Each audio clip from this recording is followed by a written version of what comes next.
Silakan harta karun. Halo Kak, mau nanya. Ya, mau tanya apa? Jadi kan sekarang posisinya lagi agama Islam ya Kak. Oh, Nah, kamu Islam. oke, jadi pasangan saya Kristen nih Kak. Mhm. Oke, jadi kami mau melanjutkan ke yang lebih serius gitu kan Kak. Mau nikah, udah itu harus maunya satu iman Kak, iman Kristen gitu. Mhm. Nah, gimana sih Kak cara ngeyakinin diri sendiri gitu Kak? Untuk Oke, untuk maka tahu aku nih respon ngomongin. jawabannya gitu Kak. Hmm. Jadi begini, bagaimana caranya kamu bisa yakin bahwa Yesus itu adalah pilihan kamu? Let me tell you, apa yang menjadi tujuanmu dalam bertuhan? Itu dulu. Apa sih yang kamu cari dengan bertuhan? Apa sih yang kamu cari dengan memiliki ilah? Itu apa yang kamu cari sebenarnya? Jadi kamu harus mulai tanyakan itu pada dirimu sendiri. Apa sih yang saya cari dengan bertuhan? Pasti semua orang ingin mencari apa? Sorga. Semua agama mengajarkan sorga. Tetapi kamu sadar nggak? Kamu bisa nggak berharap sorga dari orang yang mati dan tidak hidup? Mungkin nggak kamu mengalami sorga kalau kamu mati?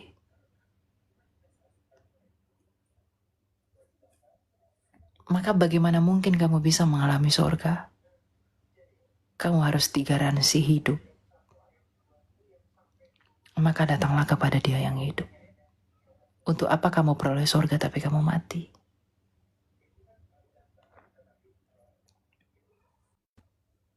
Itu yang penting. Makanya kebangkitan Yesus itu adalah puncak dari berita Injil itu. Kalau Dia sendiri dapat membangkitkan dirinya dari kematian, yang dimana kematian itu adalah kuasa yang membuat kita tidak bisa kepada surga. Maka Tuhan Yesus yang telah mengalahkan kematian dan telah naik ke surga, Dia telah melakukan itu kepada dirinya sendiri. Lantas dengan alasan apa kamu ragu bahwa melalui iman kamu tidak akan beroleh hal yang sama seperti Dia? Apakah yang kamu harapkan dari orang yang mati dan membusuk? Kamu bisa berharap apa dari bangkai? Semua orang bisa ngomong Tuhan, tapi apakah dia punya otoritas membawa kepada apa yang dia ucapkan itu? Tapi Yesus Kristus sendiri berbeda.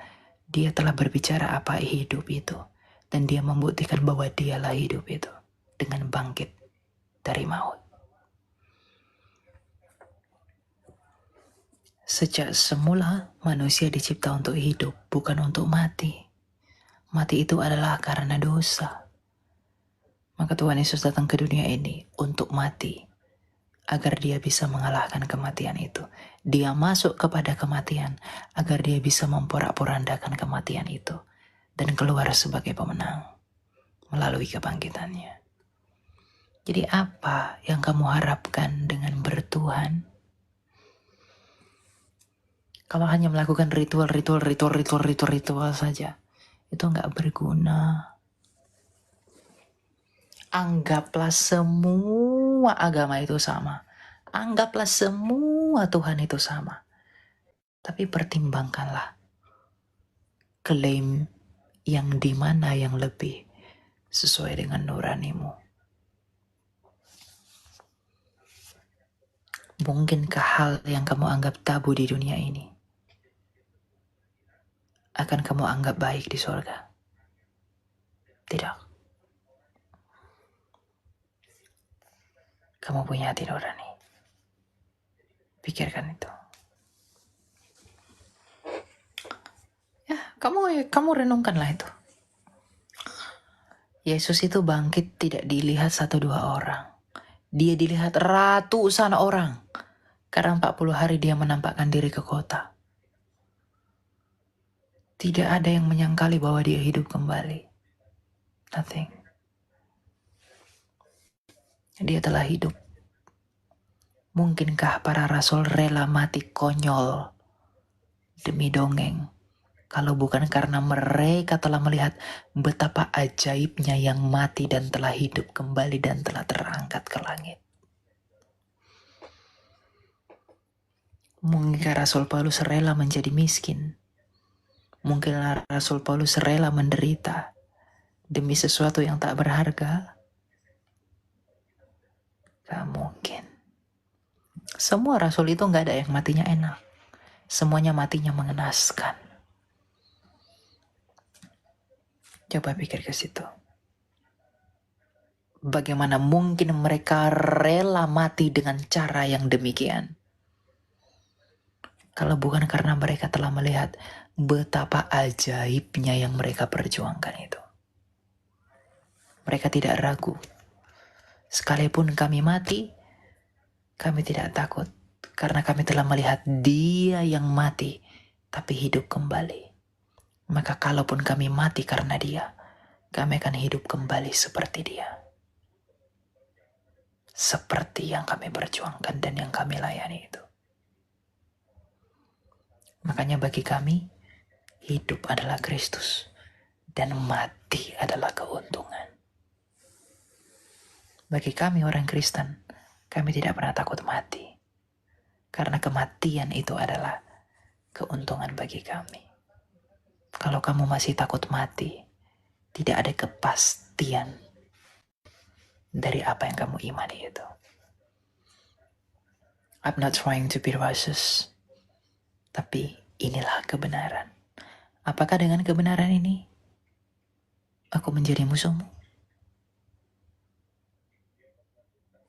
Kamu bisa buktikan gak satu orang yang seperti Yesus? Kamu bisa tunjukkan gak satu saja di dalam sejarah yang seperti dia? Kamu tidak akan pernah bisa. Itulah cara Allah itu. Itulah terang itu bercahaya. Di dalam kegelapan, lilin itu akan terang sendiri. Maka Yesus di dalam gelapnya dunia, Dia berbeda sendiri. Maka tidak ada yang seperti Dia. Karena Dia adalah terang dunia. Percayalah sama Dia. Itu aja, ya. Gitu. Kita nggak punya kuasa maksa kamu jadi Kristen. Karena percuma kamu jadi Kristen cuma KTP aja, tapi kamu tetap tidak mau percaya, tetap binasa juga kok. Tapi saya harap kamu merenungkan itu dan mendalam itu dalam hatimu, agar kamu tahu pilihanku ini adalah benar dengan menjadi Kristen. Dan ketika aku tahu pilihanku ini benar, aku akan sungguh-sungguh hidup di dalamnya. Itu yang terpenting. Oke, itu ya. Oh ya Kak, satu lagi Kak. Untuk step-stepnya gimana ya Kak? Untuk cara mulai belajarnya gitu Kak? Banyak. Biar mulai percaya. Kamu bisa belajar dari YouTube, dari apologet.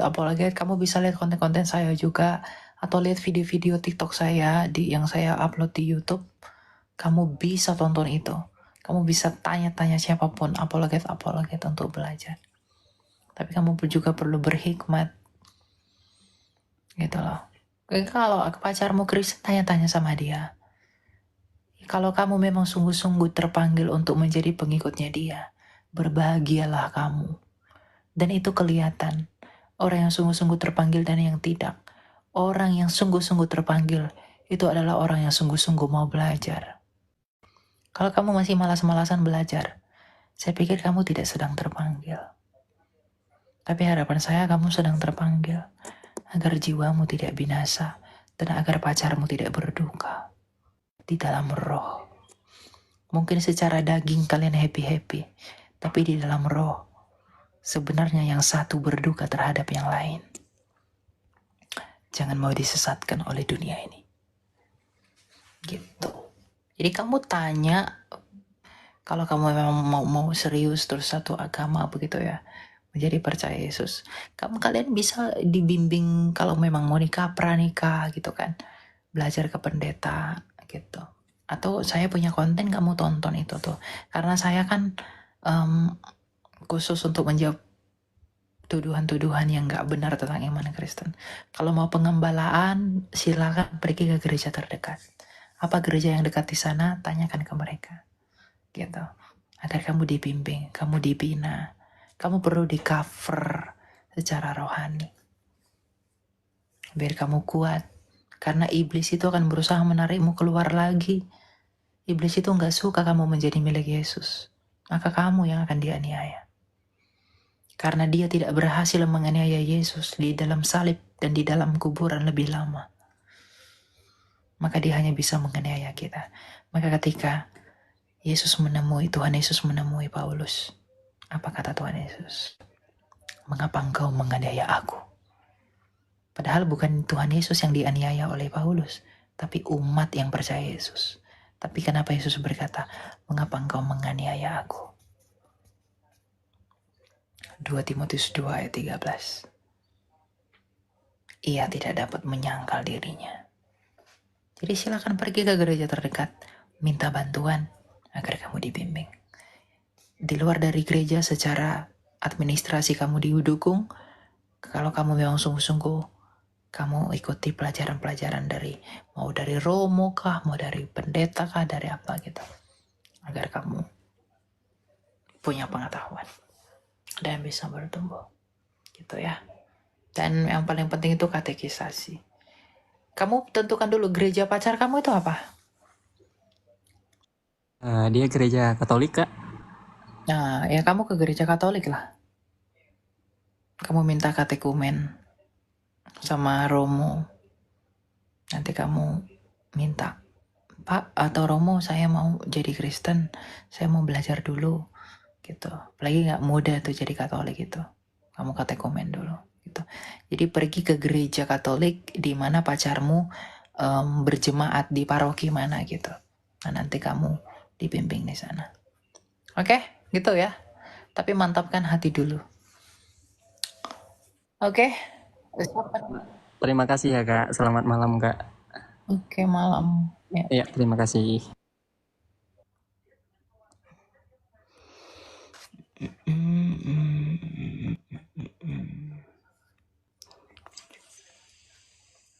Halo, silakan. Ya, shalom. Salam, silakan Pak. Shalom. Mana ada Cilim nggak? Ada apa?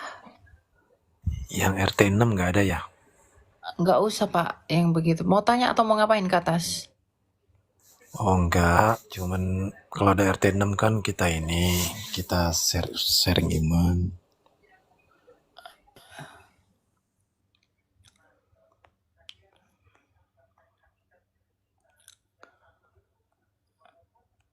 Sharing iman. Apain iman di sharing? Iman itu diwartakan, jangan dibagi-bagi. Karena iman itu satu. Satu Tuhan, satu iman, satu baptisan. Tak perlu di sharing. Satu baptisan. Irfandi, mau tanya Pak Irfandi? Ya, Mbak Elia, terima kasih udah naikin, Mbak. Ya, silakan Mbak Irfandi. Mau tanya apa, Mbak? Saya ini nanya masalah, mohon maaf kalau ada kata-kata salah ya, Mbak ya.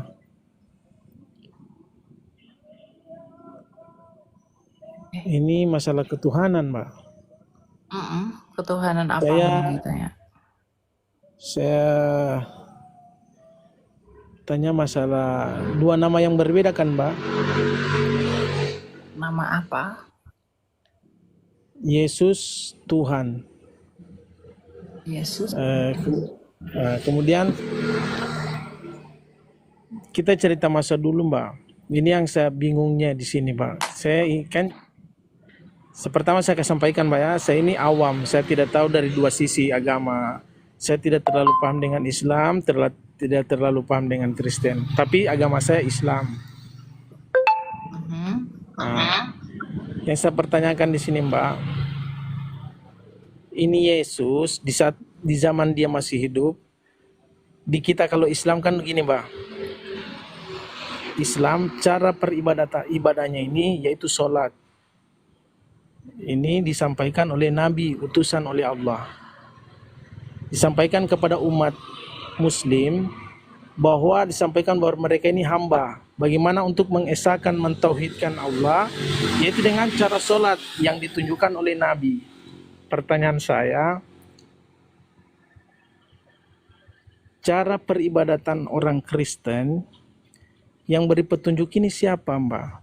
Kemudian di saat ini dahulunya, yang disembah ini siapa? Yesus atau Tuhan? Di zaman Yesus hidup. Di zaman Yesus. Saya mute ya. Iya. Di zaman Yesus hidup, Yesus disembah oleh muridnya. Oh, Thomas menyembah dia. bukan sembah Tuhan ya Mbak? Dia terus menyembah dia. Yesus adalah Tuhan. 1 Korintus 8 ayat 6. Lukas 2 ayat 11. Berarti yang menyembah ini nanti ada Yesus atau bagaimana Mbak? Di saat waktu hidup, zaman hidupnya Yesus Yesus disembah. disembah. Ya, Yang Yohanes menyampaikan 3 kepada, 19. yang menyampaikan kepada umat Kristen ini cara penyembahannya siapa Mbak? Rasul-rasulnya Yesus. Yesus sendiri yang mengajarkan cara menyembah dia. Tuhan Yesus dalam 1 Korintus 11 berkata, inilah tubuh dan darahku yang telah kumeteraikan menjadi perjanjian baru bagimu. Jadi bagaimana cara menyembah Yesus? Dengan perjamuan kudus. Dia mengajarkan itu. Itulah cara menyembah dia. Nah, berarti Yesus menyampaikan jangan menyembah Tuhan, menyembah saya Tuhan, begitu Ya, lebih. dia adalah Tuhan. Dia adalah Tuhan. Yesus adalah Tuhan. Makanya ketika dia disembah, dia tidak ditolak. Dia tidak menolak penyembahan. Nah, terus kemudian Yesus menyembah siapa Mbak? Menyembah siapa? Dia Iya. tidak menyembah siapa-siapa. Dia uang dia disembah kok. Oh, dia disembah. Ada kekuasaan yang bisa Mbak dari Yesus. Kekuasaan apa? Dia menghidupkan orang mati, bahkan dia hidup dari kematian. Dia mengalahkan kuasa kematian. Itu adalah kuasa yang tidak ada dimanapun selain di dalam Yesus. Bukan yang mati membusuk dimakan belatung, tapi hidup mengalahkan kematian. Tuhan Yesus kami itu bukan penipu. Dia mengatakan bahwa akulah kebangkitan dan hidup. Dia tidak hanya mengklaim tanpa data. Maka dia membuktikan ucapannya akulah kebangkitan dan hidup dengan mati untuk bangkit. Jadi Tuhan Yesus kami itu bukan penipu seperti nabi-nabi palsu yang menipu. Begitu. Jadi dia mengatakan kepada muridnya, akulah kebangkitan dan hidup. Maka untuk membuktikan ucapannya itu dia mati untuk membuktikan bahwa dia hidup. Oh iya. Begitu. Terus Ya. di saat belum adanya Yesus di dunia, itu udah ada Tuhan. Siapa bilang Yesus tidak ada di dunia? Yang menemui Musa itu kan Yesus. Yang menemui Abraham itu kan Proses. Mohon makanya maaf, kan Yesus. ada proses mengandung, melahirkan. Nah, Kan ada ya. proses. Itu kan inkarnasinya Yesus. Tetapi bukan berarti Yesusnya belum ada. Yang dilahirkan, yang lahir ke dunia itu ketika masa inkarnasi 2000 tahun lalu. Tetapi sebelum inkarnasi dia sudah ada. Makanya Tuhan Yesus berkata bahwa sebelum Abraham ada, aku ada. Dan Abraham bersukacita karena ia telah melihat aku. Berarti waktu proses masih dalam kandungan, atau ini begini Mbak, ini Yesus di saat masih bayi sudah dijadi Tuhan atau sudah dewasanya Mbak?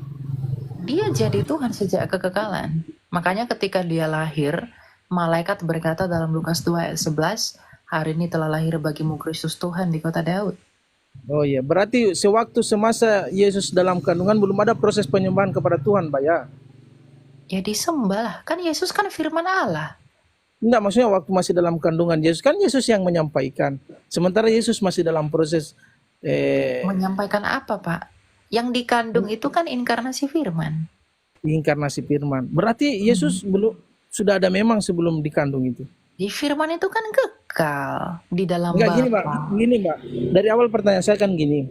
Yang menyampaikan tata cara ibadah orang umat Kristen, Yesus dari melalui rasulnya ya. Betul, betul, Hmm.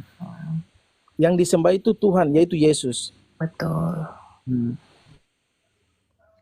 Lalu, Pak, sesaat waktu Yesus di kandungan, itu berarti belum ada proses penyembahan. sudah ada mempersembahkan Karena Tuhan darah masih di dalam atas proses. tabut perjanjian kan? Itu dilakukan orang Enggak, Yahudi. berarti umat-umat Penyembah, terdahulu belum ada ada penyembahan. Karena masih dalam penyembah. rahim. Loh, siapa bilang nggak ada? Penyembah dilakukan orang Yahudi dengan memercikkan darah di atas mayat. Makanya di perjanjian baru pun Tuhan Yesus mengatakan inilah darah dan tubuhku. Tetap sama. Karena sebelum Yesus datang ke dunia ini pun penyembahannya dengan apa? Memberi roti sajian dan juga darah anak domba di atas untuk pendamaian. Ketika Yesus datang tetap dengan tubuh dan darah anak domba. Yaitu Itu Yesus siapa yang mereka Kristus sebagai tubuh. roti dan darah itu siapa yang mereka sembah? Yang mereka sembah, Mbak. Apa? Orang Roti dan terdahulu darah sebelum itu siapa yang mereka sembah? iya. Roti dan darah siapa yang mereka sembah? Emang roti dan darah bisa menyembah? Ini roti kan Mbak bilang mereka menyembah roti apa? Bagaimana tadi penjelasannya roti dan darah? Mereka menyembah Allah dengan mempersembahkan roti dan memercikkan darah. Nah, berarti Allah yang mereka sembah, bukan belum ada Yesus, berarti belum Yesus. Yesus itu kan firman Allah, Pak, sejak kekal. Masa nggak bisa nangkap? Bisa. Kalau Namanya nggak apa? nangkap ya berarti susah memang. Mutar-mutar dari tadi. Dari sini ke sini ke sini ke sini nggak jelas gitu loh. Padahal saya udah kasih alurnya. Yesus adalah firman Allah yang kekal di dalam Allah Sang Bapa sejak kekal. Lalu firman itu keluar dari Bapa menjadi manusia. Itulah Yesus. Yesus ini adalah firman. Sama seperti firman Allahmu jadi buku. Nah, Yesus adalah firman yang jadi manusia. Ketika dia firman Allahmu jadi buku, apakah Allahmu kehilangan firman? Kan tidak. Ketika firman Allah itu jadi manusia, apakah Allah kehilangan firman? Kan bukan. Paham? Jadi ketika Yesus itu pun mati, ketika Yesus itu pun tersalib, dia mati dalam keadaannya sebagai manusia, Filipi 2. Jadi gini, Lalu Mbak, berarti kalau jangan jadi gini, kamu nangkap dulu karena kamu mau belajar. Ya, Kalau nggak siap, mau belajar saya turun dari sini. Kalau siap. nggak mau dengar saya buang. Ya. Kalau Allah itu Sang Bapa adalah Tuhan, berarti firman dan rohnya Bapa pastilah Tuhan. Makanya Yesus adalah Tuhan, bukan berarti ada 3 Tuhan.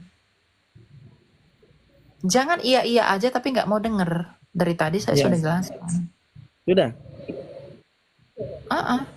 Nah, Begitu. ini kan tadi kita bilang Yesus itu adalah firman. Sebagaimana Allah memfirmankan firman-Nya melalui bukan buku ya, Pak, Al-Qur'an. Gitu ya?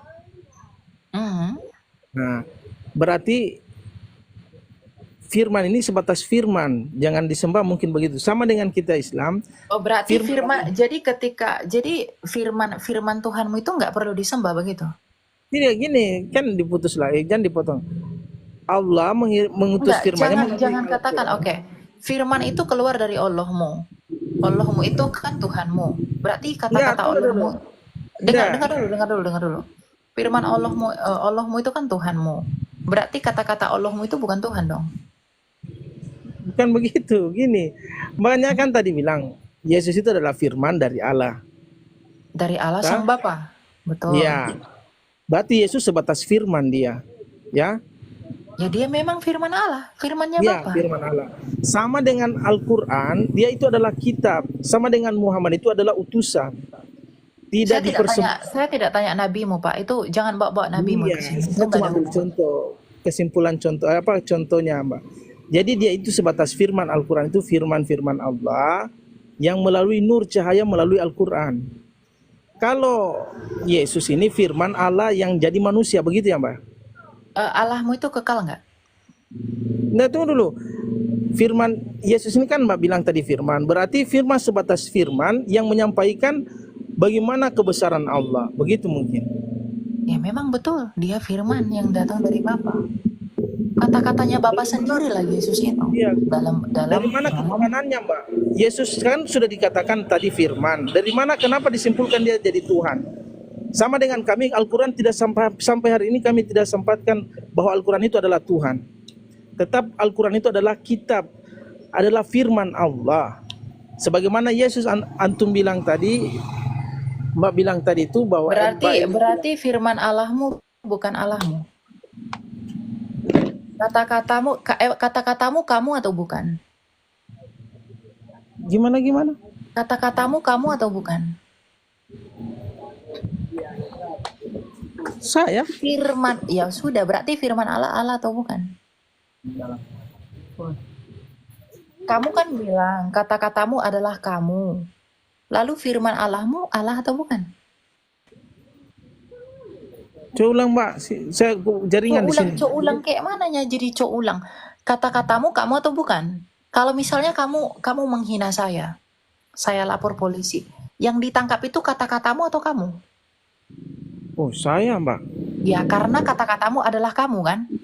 Ya. Sekarang saya tanya, firman Allahmu itu Allah atau bukan?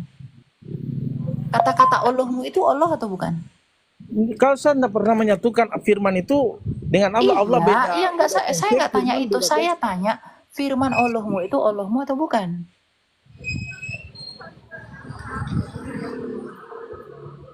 Tunggu, Mbak ya.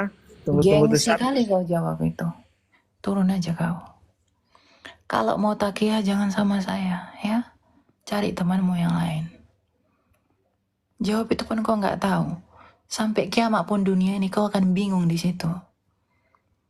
Jangan kau sangkali akalmu sendiri. Hati nuranimu jangan kau lawan. Sampai kiamat pun kau akan bingung di situ. Percayalah. Gitu.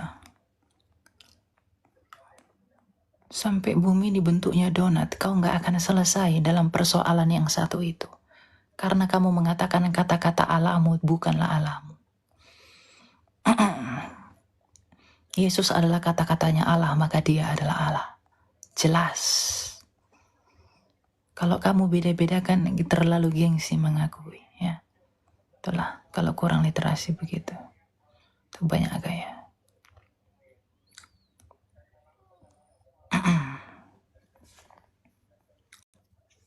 Kamu akan nyangkut di sini. Kamu gak akan bisa lari kemana-mana. Makanya kau taki haji kerjamu. Taki terus. Kau sampai mungkin bingung. Kau sampai hari ini, sampai dunia ini lenyap. Kau akan bingung di situ.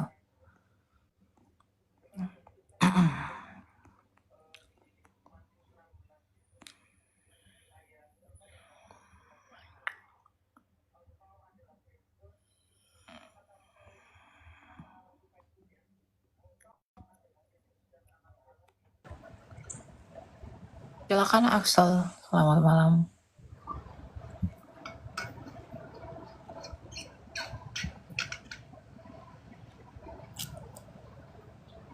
Halo, Axel. Axel. Gak bisa ya.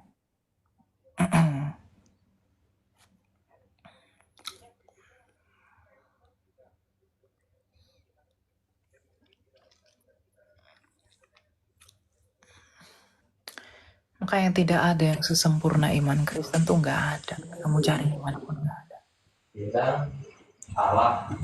Silakan Ival.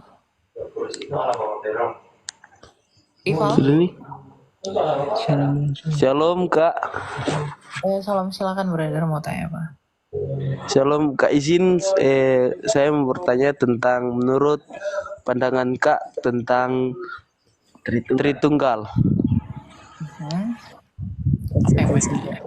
tentang konsep Tritunggal. Menurut pandangan kakak sendiri. Benar, Tritunggal itu benar. Tritunggal itu kan istilah yang menjembatani bagaimana Allah kita itu. Allah yang esa, yaitu Sang Bapa yang memiliki firman dan roh.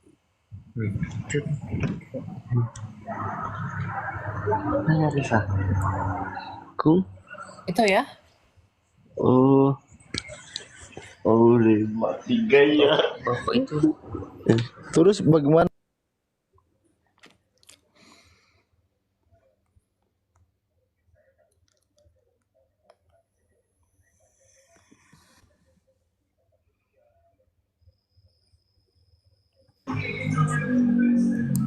Silakan Beli. Ya, halo. Selamat malam, Kak. Maaf, silakan Pak. Mau tanya apa? Saya mau tanya lagi. Halo.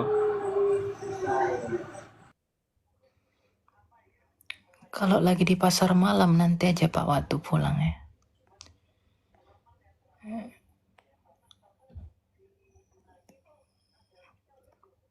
Agak bahaya nanti.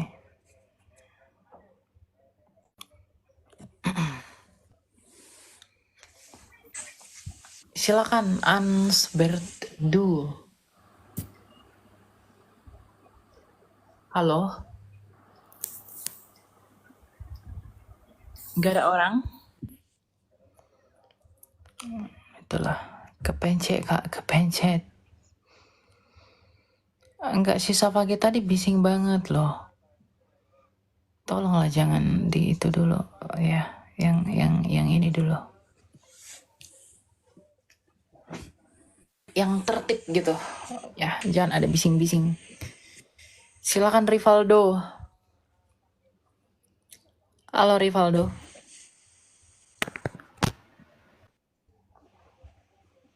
Rivaldo. Iya, shalom. Mungkin aku termasuk. Halo, masuk. Silakan brother, mau tanya apa?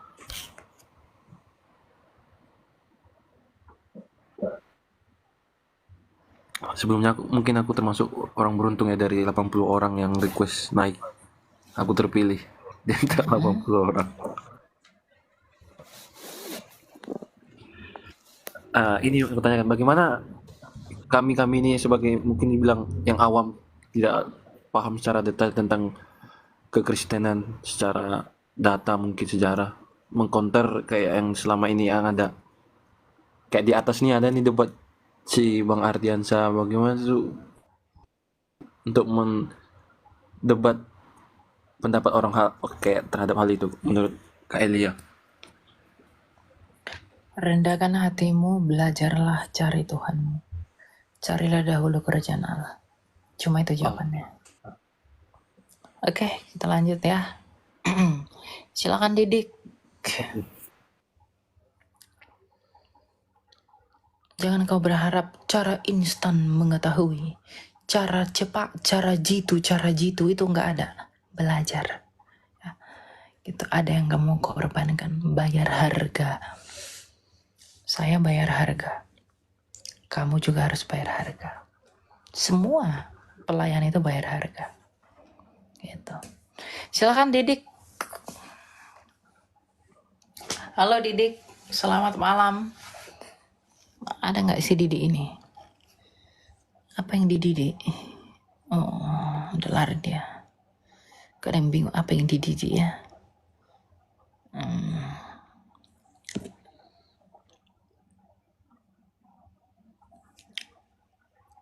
Jangan di mute. Kok banyak banget yang buat permintaan ini? Dari mana aja lah orang-orang? Halo, selamat malam. Silakan Say. Shalom. Salam, silakan Pak.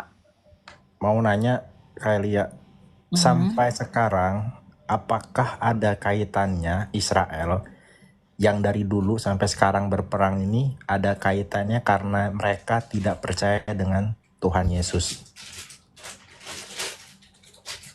Ada. Karena mereka tidak percaya Yesus, itulah bukti bahwa mereka sampai sekarang masih menunggu-nunggu Mesias mereka. Sampai sekarang mereka masih menanti-nantikan Mesias itu. Mereka perang-perang itu kan untuk menyelamatkan diri mereka dari tekanan banyak bangsa, agar mereka menjadi bangsa yang besar, seperti di zaman dahulu. Nanti akan ada seorang tokoh yang akan membawa mereka kepada jalan yang begitu besar. Itulah antikristus itu. Dialah yang akan melawan Mesias. Gitu. Ada penggenapan kan itu. Berarti dia termasuk dosa ya. Berarti mereka termasuk dosa ya, karena mereka belum percaya dengan Tuhan Yesus. Karena kan Mereka berdosa. Rasul Paulus kan berkata, mereka keinginan hatiku supaya mereka diselamatkan. Itu kan kata Rasul Paulus. Ya mereka berdosa lah. Yohanes 8 ayat 24. Jikalau kamu tidak percaya bahwa akulah dia, kamu akan mati dalam dosamu, kata Tuhan Yesus. Pasti mereka berdosa. Karena sudah tidak mengenal kebenaran Allah, melainkan hidup di dalam kebenaran yang mereka dirikan sendiri. Itu perkataan Rasul Paulus yang adalah orang Yahudi loh. Tentu dia tahu bagaimana orang Yahudi itu. Orang Yahudi murni lagi. Bukan diaspora, bukan proselyt, bukan campuran. Gitu.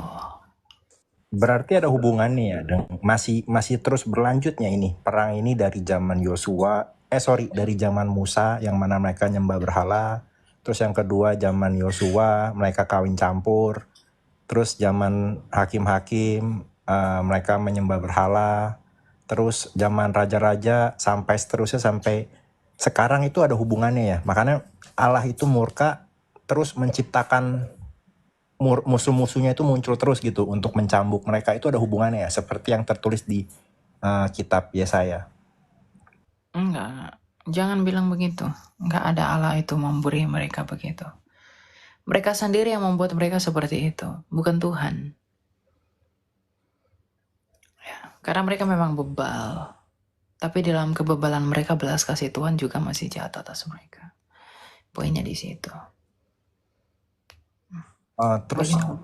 terakhir yang soal kitab Yesaya itu kan dijelaskan bahwa Tuhan Yesus itu ada kan dinubuatkan bahwa sebagai penasihat ajaib sama Raja Damai.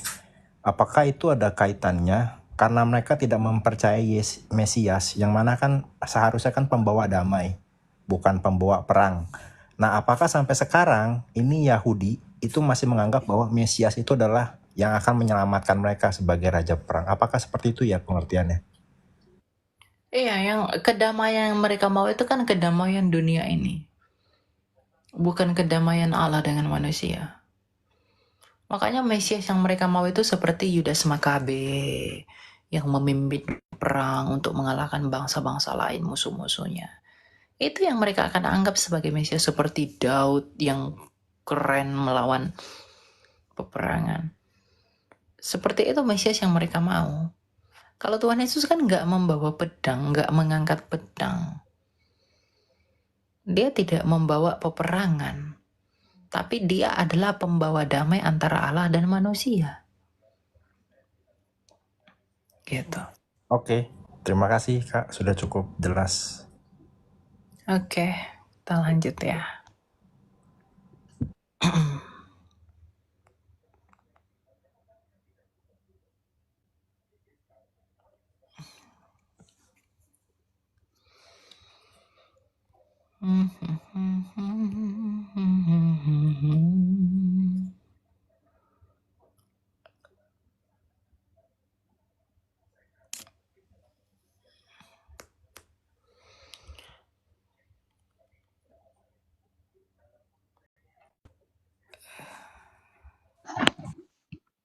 Silakan dia. Kak, aku mau nanya, Bertanya apa? apakah boleh makanan yang udah disembayangkan dimakan?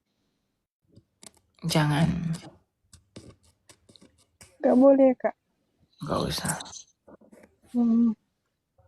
Iya, Kak. Soalnya aku kan tinggal di area Cina, kan Di situ banyak makanan yang udah disembayangkan. Apakah boleh dimakan? Nggak usah dimakan, masih banyak makanan yang lain. Oke Kak. Mm-mm. Kasih. Oke, Shalom Kak. salam.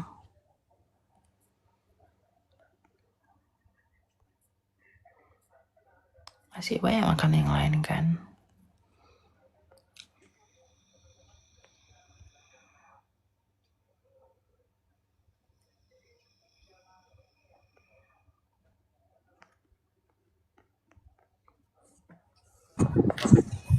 Silakan sebagai dari tadi, jangan bising Pak. Kalau bising saya turunkan ya. Saya nggak nyaman soalnya. Oke, Pak. Oke, Bang. Sebelumnya saya minta maaf. Saya ingin bertanya satu pertanyaan saja. Silakan. Pertanyaan saya yaitu kenapa proses pembaptisan dari Katolik dan Protestan itu berbeda? Apakah ada penyimpangan di tata cara tersebut? Dibaptisnya dengan satu nama nggak? Iya, tapi kan proses baptisnya kan Nggak berbeda, Kak. masalah, prosesnya itu nggak masalah. Ketika dia dibaptiskan, dia mati bersama Yesus di dalam satu nama nggak sebagai materai? Satu nama, Kak. Udah. Yang buat beda itu hanya liturgi-liturgi saja. Tidak masalah. Oh iya, Kak. Terima kasih, Kak. Itu aja pertanyaannya, Kak. Oke. Oke, silakan Denny. Mau tanya apa Denny? Halo Denny. Selamat malam. Ya, silakan mau tanya apa kamu?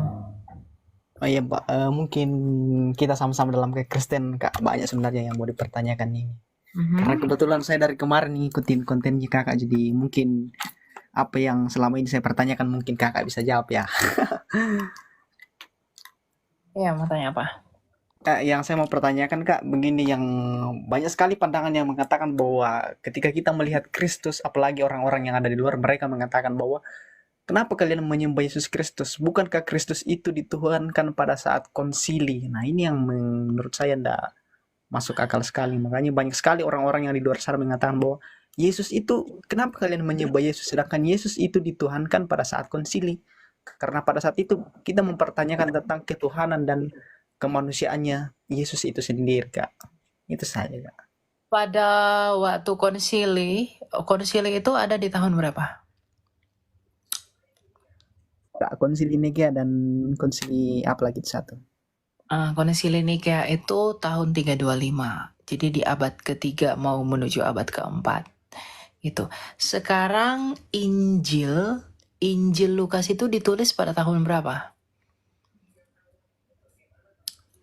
Injil Lukas, Kak. Berapa? Saya juga kurang tahu itu, Kak. Tahun 50-an. Coba kamu baca Lukas 2 ayat 11. Kamu ada Alkitab nggak di situ? Coba buka Alkitab. Terus kita patahkan ke. Oke, silakan buka Lukas 2 ayat 11. Apa dikatakan di sana? Kamu kalau keluar dari aplikasi saya nggak bisa dengar suaramu. Sebentar, Kak. Lukas 2 ayat 11 bunyinya apa?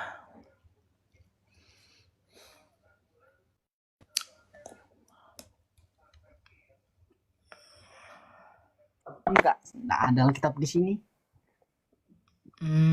Oke.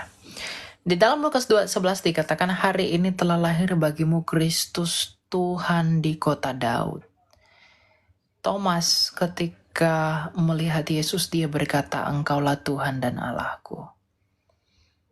Dan Tuhan Yesus tidak menolak penyembahan itu.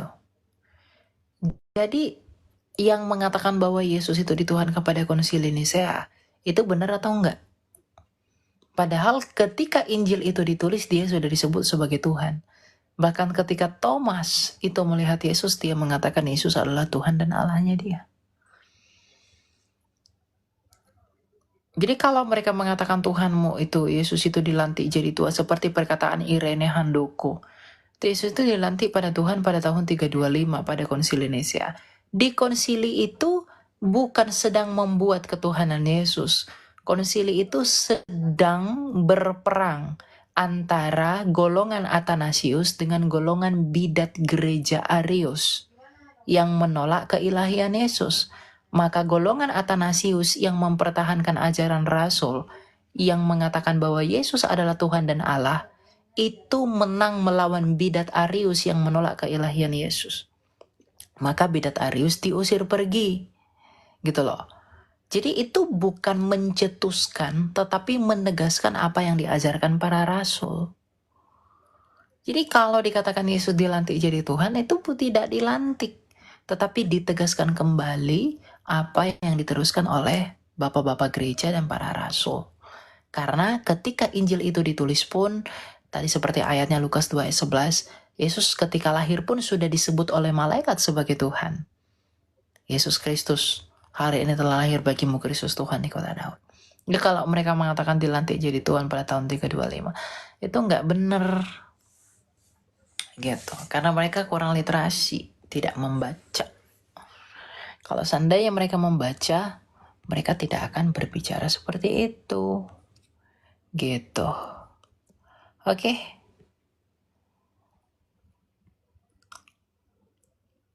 Gitu ya. Siapa namamu? Denny. Oke, kalau gitu kita lanjut ya.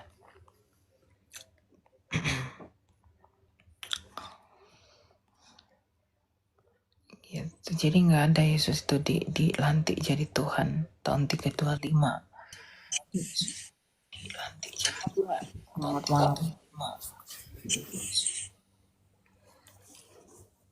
Halo Nadia.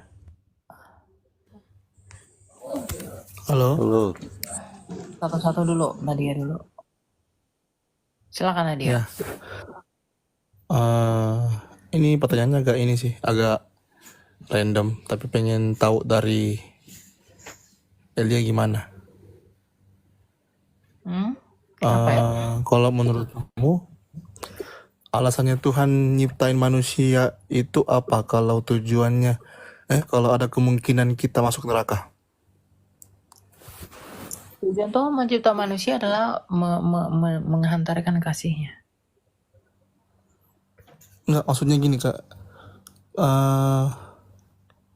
Tuhan ciptain manusia itu tujuannya apa jika ada potensi masuk neraka gitu? Kalau nggak ngikutin ajarannya. Untuk menghantarkan kasihnya dan menyatakan kasihnya, karena Allah adalah kasih. Dia menciptakan kita karena dia mengasihi. Kasihnya Allah itu bukan sesuatu yang berwujud bisa diraba, bukan. Kasihnya Allah itu relasi. Maka dia menciptakan manusia sebagai tanda bahwa di dalam dia ada kasih yang berelasi itu. Makanya kita dicipta menurut gambar dan rupanya dia. Dan manusia itu dicipta itu untuk tujuan yang kekal. Jadi kalau kamu mengatakan bahwa kenapa Tuhan menciptakan manusia, sedangkan dia tahu bahwa manusia itu akan akan jatuh dalam dosa. Yang menyebabkan manusia itu mati di dalam dosa itu adalah karena mereka menolak untuk menerima pertolongan Tuhan. Tuhan tahu bahwa ada bahaya di depan sana, tetapi Tuhan sediakan bahtera. Tuhan sediakan penolong, yaitu Mesias yang dia janjikan. Makanya ketika manusia itu berdosa, pada saat yang sama, Tuhan menjanjikan Mesias bagi manusia, sebagai obat dan penawar dari kesalahan itu. Jadi bukan Tuhan yang buat orang ke neraka, tapi manusia itu yang memilih untuk ke neraka. Karena Allah itu kudus, dia tidak mungkin membuat orang pergi ke neraka.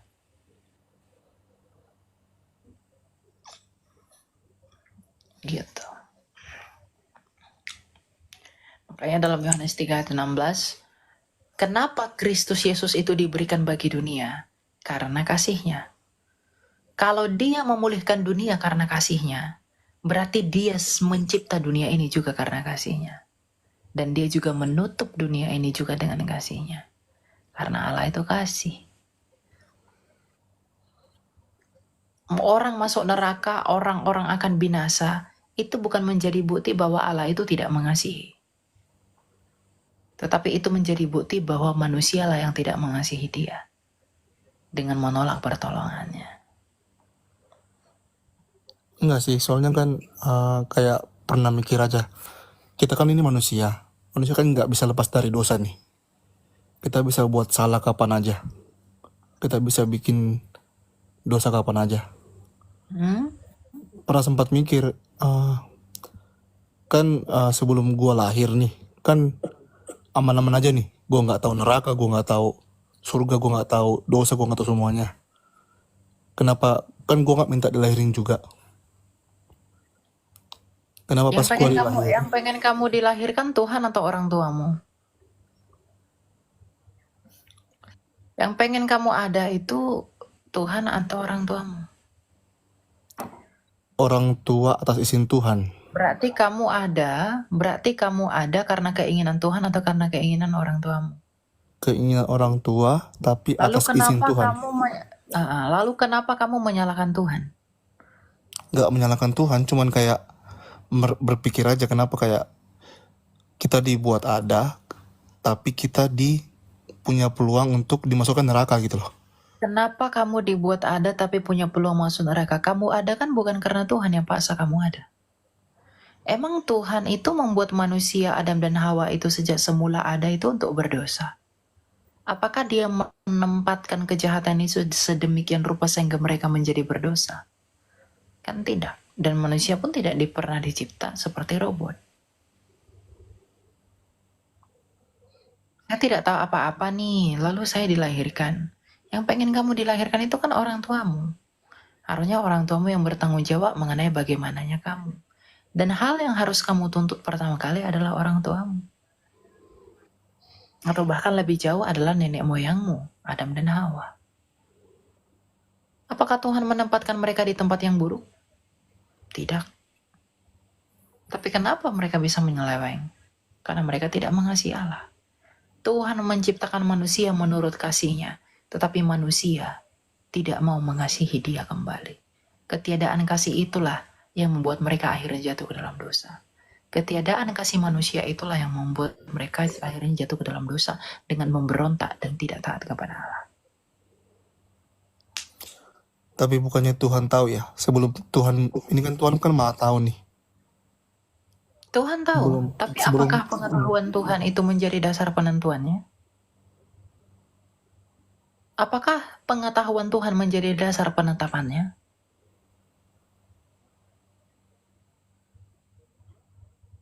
Bagaimana mungkin pengetahuan Tuhan menjadi dasar penetapannya? Dia tahu manusia akan jatuh. Tapi apakah pengetahuan itu menghambat kehendaknya? Kalau pengetahuannya itu menghambat dia, berarti dia berubah, berarti dia bukanlah Allah. Allah itu nggak berubah. Kalau pengetahuannya itu membuat dia berubah, dia bukan Allah. Karena Allah itu nggak berubah. Justru karena dia tahu, maka dia memberi obat, maka dia memberi solusi. Rencana Allah nggak bisa kamu gagalkan. Bisakah bencana yang dibentuk menuntut kepada yang membentuk? Tetapi Allah membentuk kita itu sedemikian rupa, itu membentuk kita untuk tujuan yang baik. Lalu ketika kita berdosa, kita menyalahkan Allah. Memang dia tahu. Tapi apakah pengetahuannya itu menjadi dasar penetapannya? Lagi pula, kenapa kamu menduga pengetahuannya dia itu hanyalah mengetahui bahwa kita ini akan berdosa? Kenapa tidak yang lain?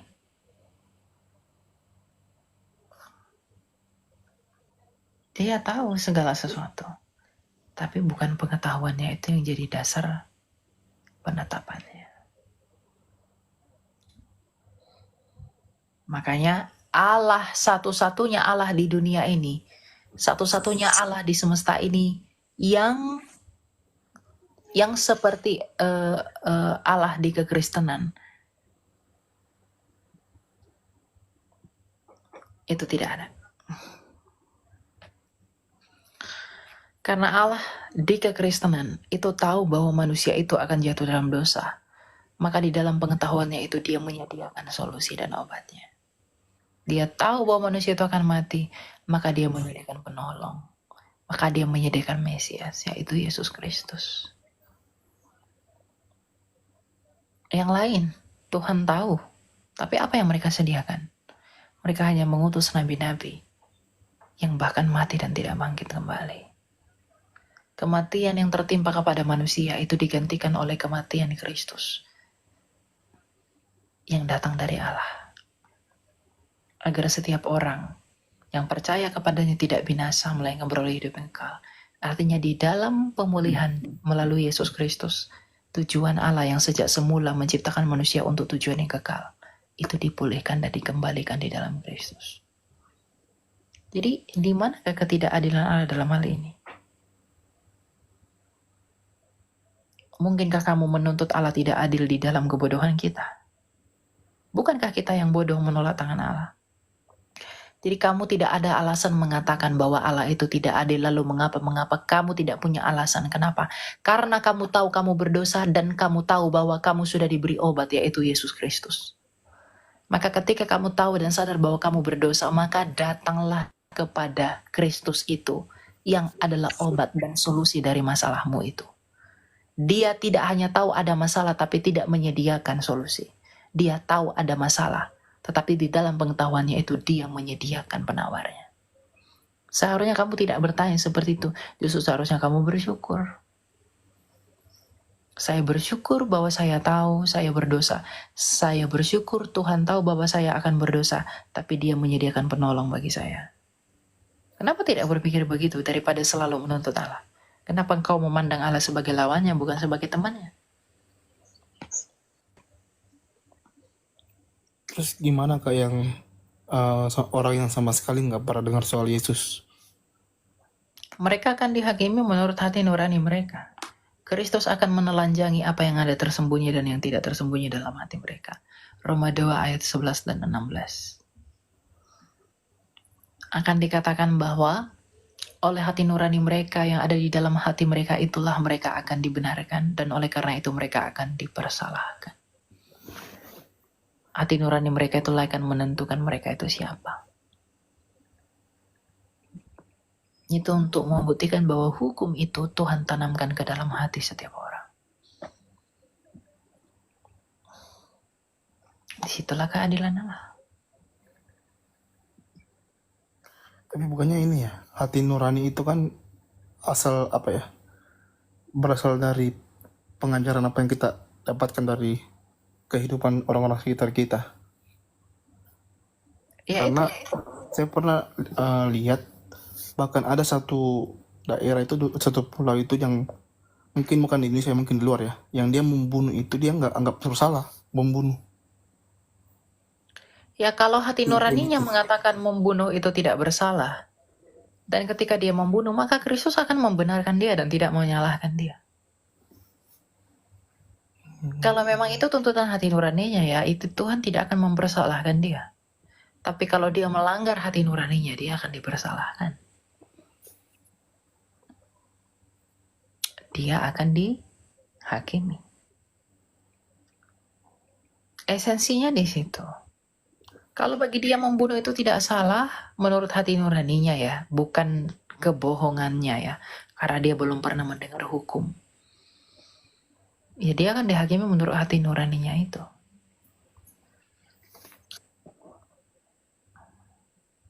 Tapi bagi kamu yang mendengar hukum, kamu tahu pasti itu salah. Itu kan? Oke Kak, makasih ya. Maaf agak ini pertanyaannya.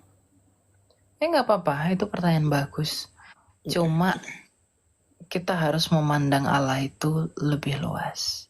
Tidak boleh sesempit itu. Itu pertanyaan orang-orang yang tidak beriman. Gitu. Thanks Kak, thanks. Makasih ya. God bless. God bless. Selamat. Silakan Ref, siapa ini? Ref, silakan Ref. Iya. Mau curhat ini sama host. Jangan panjang-panjang Pak, tanya aja Pak, jangan curhat di sini Pak. Iya. Mau tanya apa? Aku selalu berdoa semoga jauh dari masalah. Namun masalah itu tetap ada dalam hidupku. Apakah doaku tidak didengar sama sekali oleh Tuhan Yesus? Kira-kira gimana pencerahannya?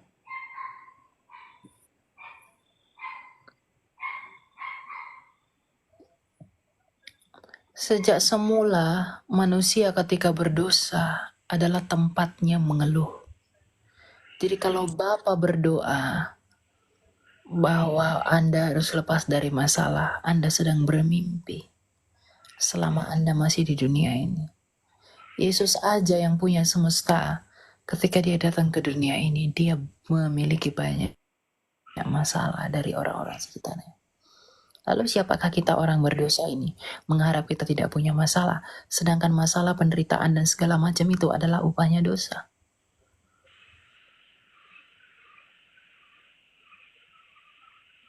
Tapi kan banyak juga orang mengatakan kekuatan doa itu Ya, tapi besar. doamu salah. Sungguh. Itu salah. Kamu tidak bisa minta doa lepas dari masalah selama kamu di dunia ini. Masalah itulah yang mendewasakanmu. Pencobaan itulah yang akan mengujimu. Bagaimana mungkin kamu bisa berharap di dunia yang penuh dosa ini kamu tidak punya masalah? Kita tidak punya masalah ketika kita sudah di langit bumi baru di mana dosa tidak ada. Kalau kamu masih di dunia yang berdosa ini, apa yang kamu harapkan dari dosa? Apa yang kamu mimpikan dari dosa?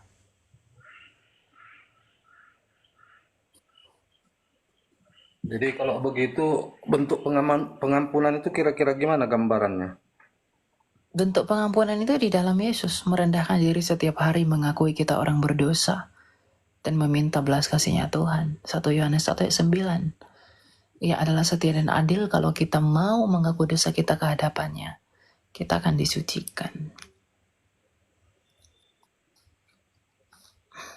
Jadi pertobatan itu setiap hari. Nggak bisa sekali 2 kali.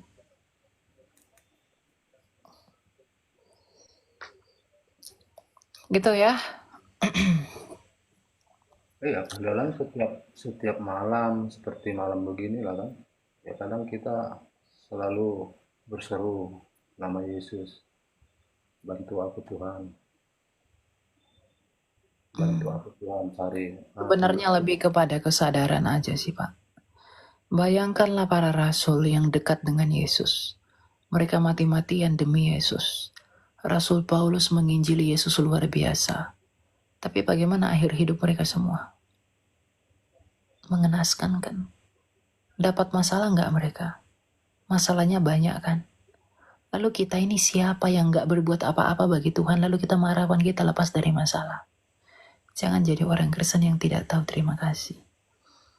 Rasul aja yang dekat dengan Yesus, hidup bersama Yesus, penuh dengan masalah. Lalu kita yang tidak berbuat apa-apa seperti para rasul mengharapkan kita bebas dari masalah.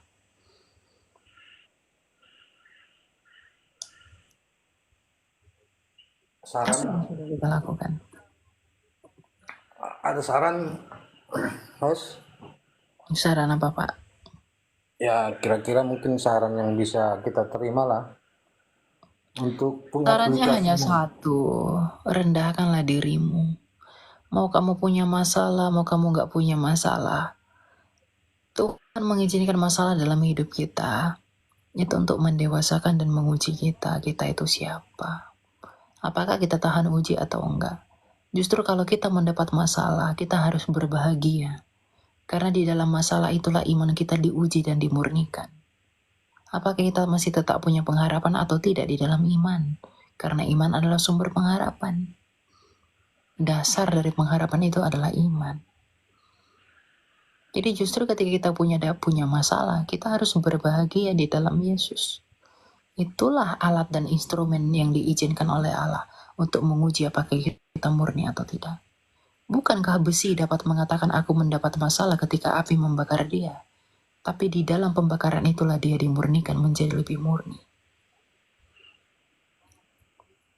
Apakah saat kita mengundang, bermohon kepada Yesus melalui Roh-Nya yang kudus, apakah kita semakin ditambahkan permasalahan tersebut? Kira-kira seperti itu uraiannya. Bisa jadi kalau dia mau. Sama seperti Ayub.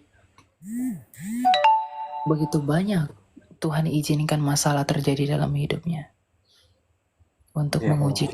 kalau Ayub kan memang sengaja, memang iblis yang tidak senang dengan kenyamanan hidup Ayub kan, memang Ya iblis. memang kita juga begitu. Tuhan itu tidak pernah membuat kita sengaja menderita. Dia mengizinkan penderitaan itu. Pencobaan itu tidak pernah datang dari Tuhan.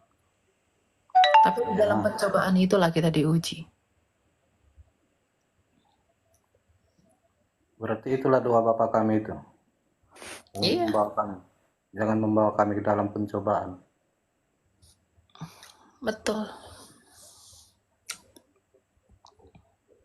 Berarti karena memang iblis selalu menginginkan kita jauh dari Yesus, makanya Yesus mengajarkan kita doa agar jangan membawa kami ke dalam pencobaan. Kira-kira seperti itu.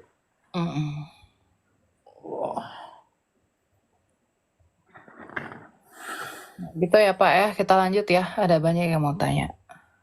Oke, makasih. Ya. Silakan. Halo. Halo. Silakan. Mau tanya apa? Sebentar.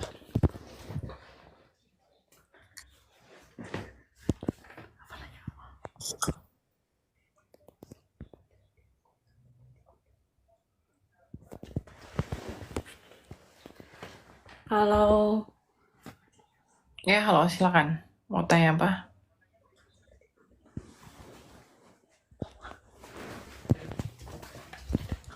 Ada yang mau ditanyakan?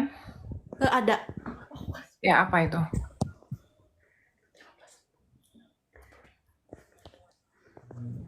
Kenapa Yusuf tidak diagungkan sama seperti Bunda Maria? Maksudnya tidak diagungkan dalam pengertian apa?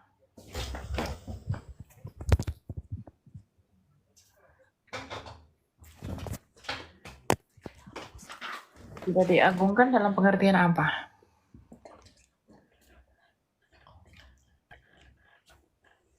Kan kalau di Katolik itu kan Bunda Maria tuh sangat diagungkan. Tapi kenapa Yusuf tidak? Kenapa Yusuf tidak? Kenapa Bunda Maria diagungkan? Saya tidak tahu ya pandangan Katolik bagaimana karena saya bukan Katolik.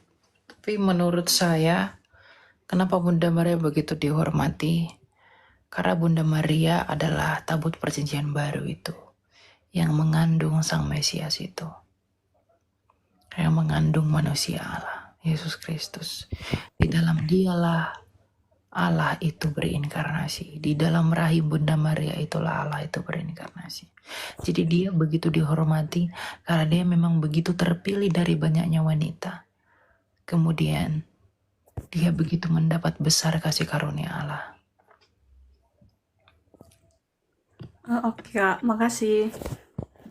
Ya. Dan Bunda Maria itu adalah Hawa yang kedua.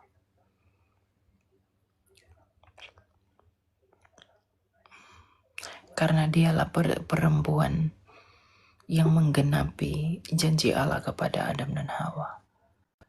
Yang daripadanya anak laki-laki itu akan lahir. Gitu.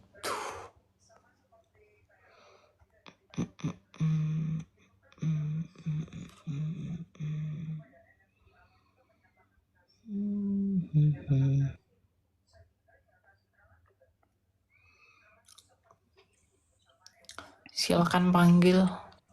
Selamat malam, Kak. Ya, malam.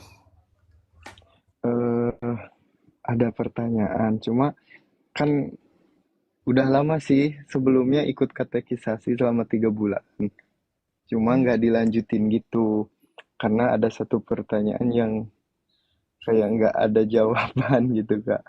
Kan aku nanya ke pendeta kemarin tuh, eh, iblis itu berasal dari mana? Cuma dia bilang jawabannya gini, nanti ya kita jawab karena itu perlu kajian panjang katanya. Apa sih? Ya, yang sering kita dengar aja gitu, kalau dalam Kristen kan iblis itu tidak diciptakan Tuhan gitu. Yang ada di pikiran saya, Tuhan itu kan pencipta segalanya gitu loh. Berarti iblis hidup dengan sendiri tanpa kuasa Tuhan gitu dong. Berarti ada kuasa lain gitu loh yang ada di pikiran saya, Kak. Terima kasih. Ya, iblis memang tidak diciptakan. Iblis itu adalah malaikat yang memberontak kepada Allah. Dia adalah setan yang memberontak kepada Allah. Matius 25 ayat 41. Dan ia akan berkata juga kepada mereka yang di sebelah kirinya, "Enyalah dari hadapanku, hai kamu orang-orang terkutuk, enyalah ke dalam api yang kekal yang telah sedia untuk iblis dan malaikat-malaikatnya." Jadi iblis itu adalah malaikat yang memberontak kepada Allah. Malaikat yang Tuhan ciptakan yang punya free will, tetapi menyalahgunakan free will itu untuk tidak taat kepada Allah. Itulah iblis itu. Jadi memang Tuhan tidak pernah mencipta iblis. Tetapi kenapa dia menjadi iblis? Karena dia tidak taat kepada Allah. Tuhan tidak pernah cipta robot. Begitu. Ya, terima kasih, Kak. Atau lagi mau aku tanya? Banyak sih, tapi masih bingung. Nanti lah. Oke, kita lanjut ya. Kalau nggak ada.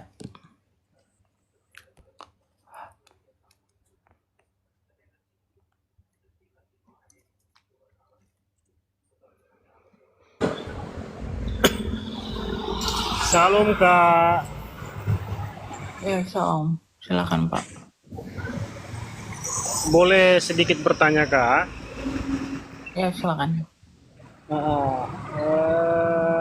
Ini seputaran iman sih. Boleh kan, Kak?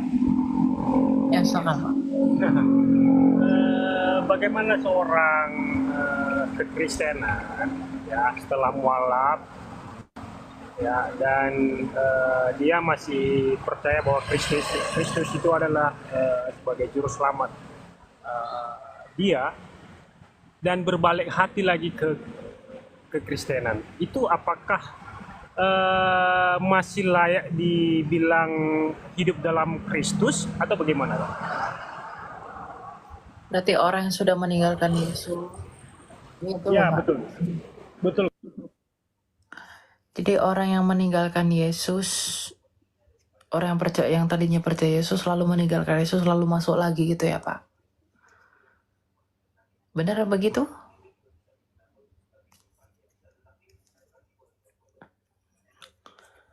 Halo?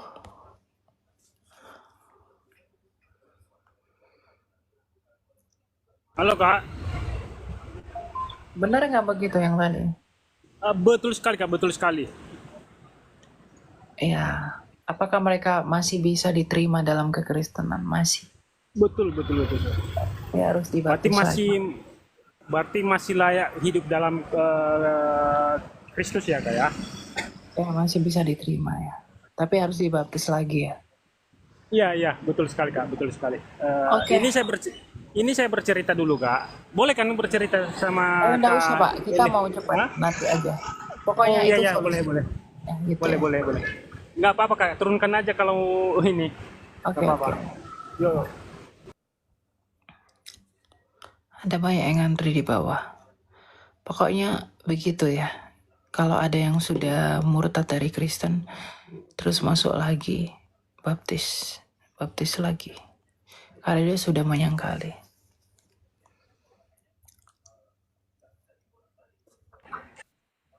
Silakan Badrul. Selamat malam. Selamat malam Kak Elia. Mohon maaf, ini saya sebenarnya dari Muslim, tapi kan saya ya cuma mohon maaf sebelumnya mohon maaf. Kedua saya ingin mendengarkan penjelasan dari Kak Elia tentang konsep Trinitas gitu aja. Jadi saya mau menimba ilmu lah gitu. Apa yang dibingungkan dari Trinitas itu? Kan kalau dari ya bukan dari saya sih, kayak saya kadang sering mampir ke beberapa room para apologet entah Kristen atau Islam, kan banyak apologet sekarang lagi marak dalam TikTok dunia pertiktokan. Mereka kayak memperdebatkan antara tauhid dan trinitas itu sendiri. Yang tauhid seperti ini keesaan Tuhan, ada yang sampai mengecam trinitas itu seperti Tuhan itu dibagi 3, padahal kan sebenarnya bukan seperti itu. Setahu saya sepertinya konsep trinitas dalam kekristenan kan tidak seperti itu. Artinya Tuhan tetap esa itu kan. Setahu saya seperti itu. Mohon maaf kalau salah. Jadi saya mau penjelasannya saja dari Kak Elia, biar lebih gamblang gitu Kak. Berarti kamu sudah mengerti Trinitas bagaimana? Sedikit, masih sedikit, karena pernah masuk ke roomnya Kak Joseph, juga pernah beliau menerangkan tentang Trinitas, dan saya juga di situ saya diberi kesempatan untuk menerangkan tentang ketauhidan Islam. Jadi kami menyelaraskan, tidak mencari perbedaan, akan tapi tidak menyamakan sih, karena kalau menyamakan ya memang itu adalah fatal dalam beragamaan. Cuman dalam sudut pandang kami memiliki sudut pandang yang berbeda dan saling menghormati, itu gitu aja. Jadi sedikit saya pernah menimba ilmu dari Kak Joseph Albert Mitchell kalau nggak salah. Beliau adalah apologet Kristiani juga. Ya, saya tahu beliau. Berbicara tentang Trinitas itu kan berbicara tentang kebagaimanaan Allah yang esa.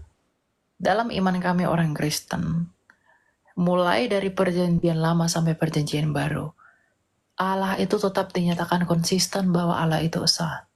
Tidak pernah 1, 2, 3, 4, 5 dan selain sebagainya. Allah itu tetap esa.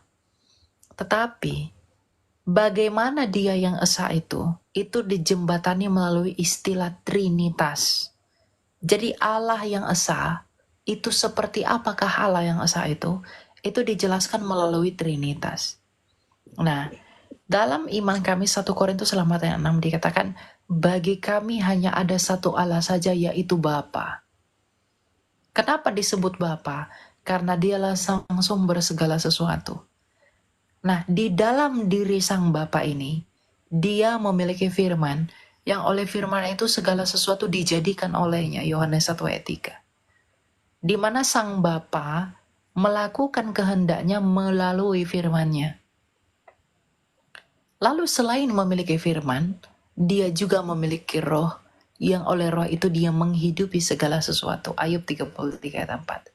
Jadi Allah sang Bapa, firman-Nya sendiri dan rohnya sendiri, itulah Trinitas. Firman ini kemudian disebut anak. Kenapa disebut anak? Karena firman ini terkandung di dalam Bapa. Ketika firman ini keluar dari Bapa, maka dikatakan diperanakkan, dilahirkan dari sang Bapa. Diperanakkan, keluar dari Bapa. Ketika firman itu keluar dari Bapa, maka dia disebut anak, diperanakkan. Ya, jadi Trinitas itu tidak berbicara tentang berapa jumlah Tuhan, tapi Trinitas itu berbicara tentang bagaimana Allah kami yang satu itu. Bahwa Allah kami yang satu itu adalah Sang Bapa bersama firman dan rohnya. Dan di luar Trinitas, Allah itu tidak mungkin hidup. Karena Allah yang hidup itu haruslah Allah Trinitas. Karena dia dikatakan hidup, karena dia aktif mencipta dengan firman yang di dalam dia, dan dia hidup dengan roh yang di dalam dia. Kalau dia hanya satu, tanpa firman dan tanpa roh, dia adalah Allah yang mati. Tapi karena Allah kami hidup, artinya dia aktif dan dia juga hidup. Jadi sebenarnya mau tidak mau, Allah yang hidup itu haruslah Allah Trinitas. Ya, Anda mau mengatakan istilah yang lain pun silakan, tetapi nafasnya tetap seperti Trinitas. Kamu dikatakan hidup karena kamu punya roh, dan kamu punya pikiran atau firmanmu. Kalau kamu tanpa pikiran firmanmu, kamu tidak bisa berbuat apapun. Dan kamu tanpa rohmu, apakah kamu bisa dikatakan hidup? Allah itu pun begitu. Dia hidup karena dia punya firman, pikiran, ide di dalam dia, logos. Dan dia hidup karena dia punya roh, yang adalah nafasnya yang menyelami keseluruhan Allah itu. Rohnya Allah itulah yang menyelami siapa Allah itu. Dan itulah nafasnya. Jadi bagaimanapun Allah itu harus Trinitas, tidak boleh tidak Trinitas. Ya, saya tidak tahu kamu bilang tauhid di imanmu apa segala macam, itu urusanmu. Tapi kalau mengklaim bahwa Allah itu hidup, mau tidak mau Allah itu harus dengan firman dan dengan roh. Kalau dia tanpa firman, tanpa roh, mungkinkah dia hidup? Kalaupun dia dikatakan hidup tapi tanpa firman dan roh, apa penjelasannya untuk itu? Tidak ada. Gitu. Terima kasih sekali atas ilmunya Kak Elia. Jadi di sini ya hampir ya mungkin bisa dikatakan sama dengan yang dijelaskan oleh Kak Joseph, tapi beliau seperti kan beliau kan ngakunya sebagai murtadin, sehingga beliau sangat begitu luas memahami tentang keislaman. Beliau juga pernah menyinggung tentang dari Islam itu ada sifat yang namanya pengejawantahan Tuhan, yang dimana beberapa ormas Islam banyak yang meyakini itu, ada sebagian tidak sepakat untuk meyakini itu. Dari dalam Islam itu kami tidak memungkiri memang banyak perbedaan pendapat atau perpecahan belah.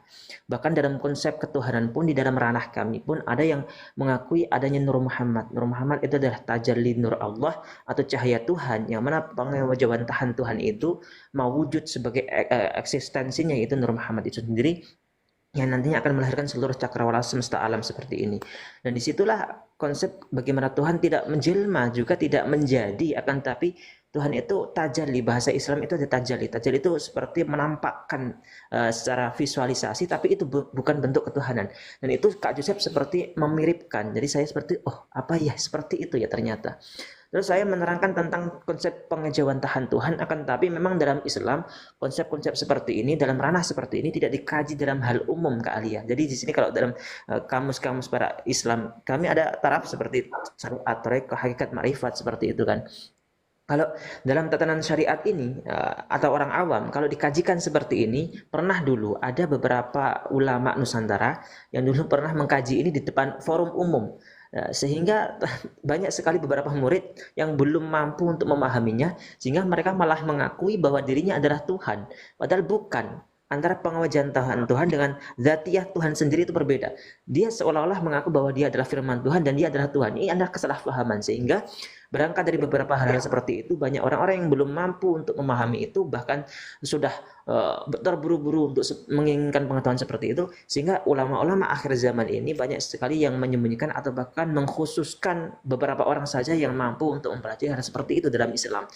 Memang kita itu tidak ada, yang ada itu adalah eksistensi ketuhanan kita, yaitu Allah atau siapapun inisial Tuhan. Yang jelas itulah yang Maha Esa, Sang Kausa Prima Alfa Omega, itulah Tuhan, seperti itu mungkin. Dan itu kami sangat hangat berbincang dengan Kak Joseph. Sama sekali kami tidak akan berani untuk menyamakan antara, karena agama memiliki keyakinan masing-masing.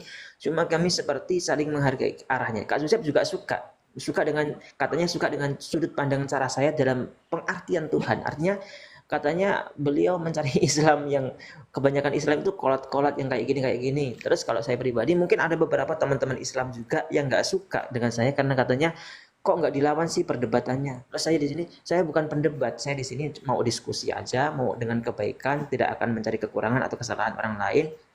Cuma menimba ilmu, saling menimba ilmu, itu saja saya di situ. Dan di situ memang saya menemukan keluar biasaan banyak ilmu juga dari Kak Joseph. Malam ini juga dari Kak Lia, saya terima kasih atas penjelasannya dan saya menambah wawasan. Alhamdulillah, terima kasih. Pokoknya terima kasih. Oke, ya. Jadi orang yang selalu menyalahpahami Trinitas, tapi saya akan mungkin beberapa orang mengatakan terlalu berani, tapi bagaimanapun saya harus dengan berani mengatakan bahwa bagaimanapun Allah itu harus Trinitas. Mau Anda menyebutnya dengan istilah lain, tapi nafasnya harus dengan Trinitas. Karena kenapa bagaimana kamu mengatakan dia hidup kalau bukan dengan rohnya? Dan bagaimana mungkin kamu tahu dia Allah kalau bukan oleh karena firman-Nya? Apa yang di dalam dia yang berhak dan bisa menyatakan dia, itu adalah seesensi dengan dia. Apakah itu kalau bukan firman dan roh? Kan kadang mereka bertanya, ada yang bertanya, apa yang di dalam Allah pastilah Allah. Berarti kalau ingusmu keluar dari kamu, apakah ingus saya itu bisa menyatakan saya? Tapi firman saya dan roh saya bisa menyatakan siapa saya. Gitu. Jadi ya, itulah kenapa bahwa Allah itu memang harus Trinity. Ya tanpa maksud lain ya, gitu ya. Oke. Thank you ya, Badrul ya. God bless you on this side. Thank you.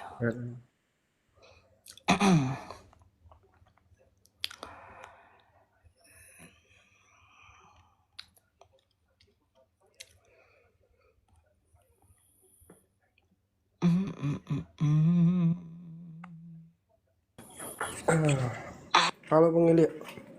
Ya, silakan John. Ya, aku mau nanya sedikit aja Bang ya. Ini Bang, misalkan dulu kita Bang dari Medan ya Bang. Aku dari Medan. Ya langsung ke pertanyaan aja, nggak usah silaturahmi. Gini, kemarin kan ada juga Bang live orang kan Bang.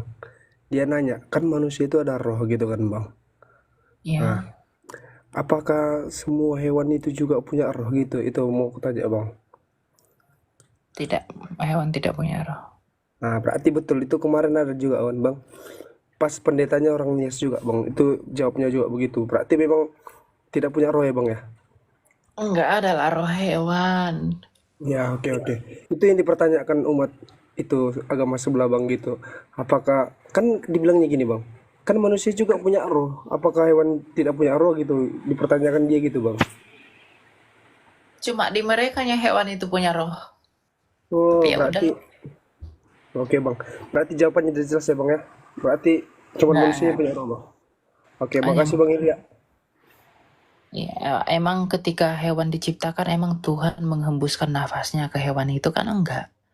Ketika manusia pada hari ke-6 dicipta, dibentuknya dari tanah liat baru dihembuskannya nafasnya. Gitu. Hewan udah tercipta dulu, baru manusia tercipta dengan roh. Ya, Oke Bang jadi Ilya. kalau Makasih Bang Ilya. oke.